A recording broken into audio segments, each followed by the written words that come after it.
Hi, I'm glad to be back with you today. We are going to be presenting our third video called Process versus Product. And in our previous video, it was about engagement and motivation. We talked about all those little important details that we have to keep in mind in order to help our child gain that inner motivation, that intrinsic motivation, so that they are allowed to explore and become really joyful learners. Today, we're going to talk a little bit more in depth about what we can do to support our children with their work, with their assignments, and to understand what that process looks like.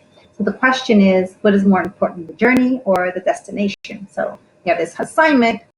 Oh my goodness, is it really important for it to look perfect? Is it just focusing on this is due this time and this is what it should look like? Or is it all that goes on behind the scenes before we get to that? So that's what we're going to be talking about. Process is how we learn, right? It refers to that internal development that is produced in our heads and our bodies and our minds of how we're acquiring information, how we're understanding it, which is very fundamental for each child.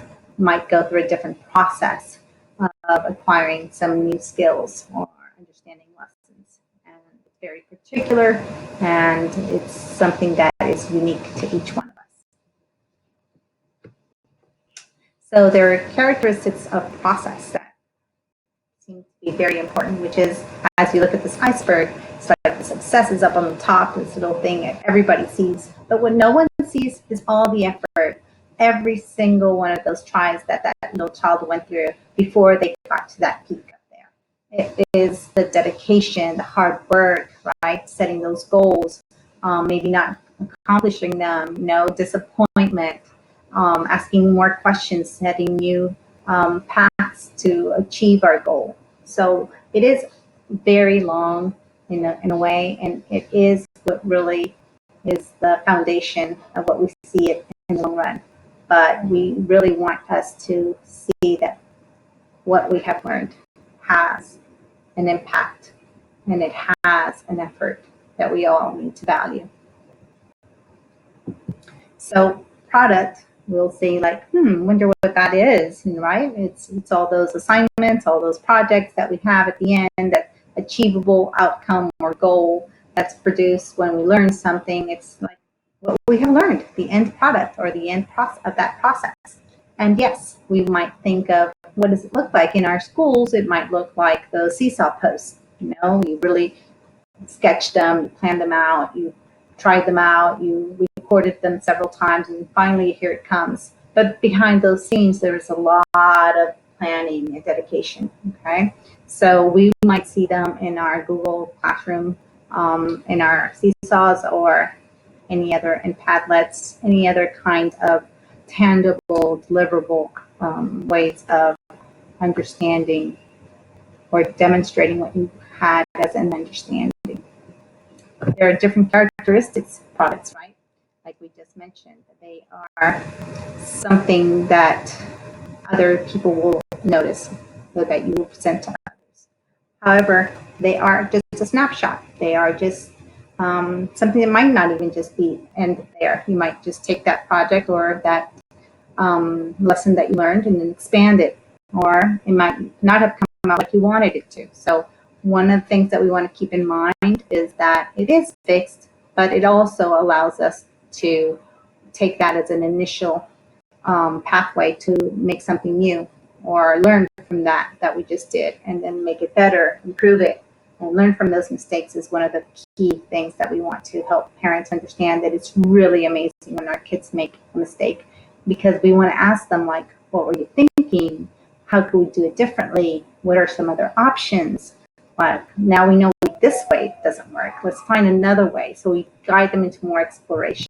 So the benefits of supporting the process are immense, because it helps the child understand that they are capable. And it's a growth mindset process, which means that maybe you didn't do it right now. We haven't gotten there yet, but it's coming. And how do we plan for that? How do we prepare for it? It's guided by the student. We want the child to feel that they own this learning process. It is about them, and it shouldn't be there to generate stress. It's for them to create goals and to plan them out and have conversations with you of what is the best way to get to where they want to go or where they're asked to go. Okay. And yes, like we said before, mistakes are going to be treasures for these experiences. They're going to be providing them with feedback, natural feedback. These conversations that you have at home might also help motivate the child towards engaging in these learning activities.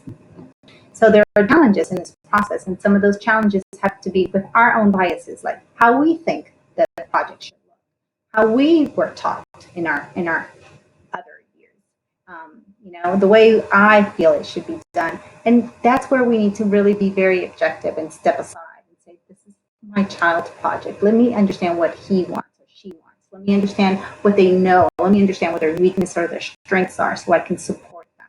Okay. So we want to not interfere with the process. We want to just guide them and let them create and take their own steps and take their own risks. We don't want to set like very high expectations so that they feel frustrated, like, oh, you needed to do your letters and all of them really look nice, but you just focus on that one that didn't come out right. So we want to celebrate the effort. We want to celebrate the achievements of trying things that are new, but we don't want to be saving them constantly because, oh no, I will do this for you, it's okay. We want our children to be independent learners. We want them to understand that it's okay when something is difficult. And what do I do when something is difficult? How do I plan for that? What resources do I have? Who can support me? And another thing that is really important in the process is not comparing your child to other children or your own children, like your siblings or others, because everyone is different, okay? And they all go through a learning process that is different. We all have different learning abilities. We want to monitor that in ourselves and provide independence, okay? Independence means that a child, the activities that teachers are setting out for our students, they are age appropriate. They have the capabilities. So we just need to have them generate ways of being independent and autonomous and trying to plan these activities out in a way that they can be successful. And what are some hopes that we want to take from this? I think it's the most important thing is have the child own their learning, be responsible for it, become aware of what they're thinking. How do they think? How do they approach the learning? How do they approach the assignments? What kind of attitude do they have? And reflect it back to them.